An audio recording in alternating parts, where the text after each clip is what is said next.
Hello guys, இந்த வீடியோவில் நம்ம என்ன பார்க்க போகிறோம்னா நருட்டோ கார்டு அன்பாக்சிங் தான் பார்க்க போகிறோம். இந்த இந்த நருட்டோ கார்டு நல்லா இருக்கும்னு நான் நம்புகிறேன்.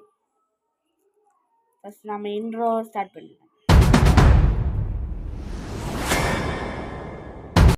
வாங்க காய்ஸ், நம்ம கார்டை அன்பாக்ஸ் பண்ணலாம்.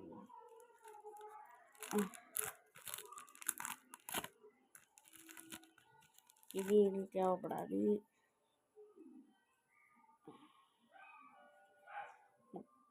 நருட்டோ கிடச்சிருக்கான். கபூட்டோ, நருட்டோ, கீபா, ஹவாக்கி இல்லையா, ஹாக்கு, கோனன், ஹிடன், ஃபோர்த் ரைக்காகே. பிடிச்சிருந்தா மறக்காம லைக், சப்ஸ்கிரைப் பண்ணிடுங்க.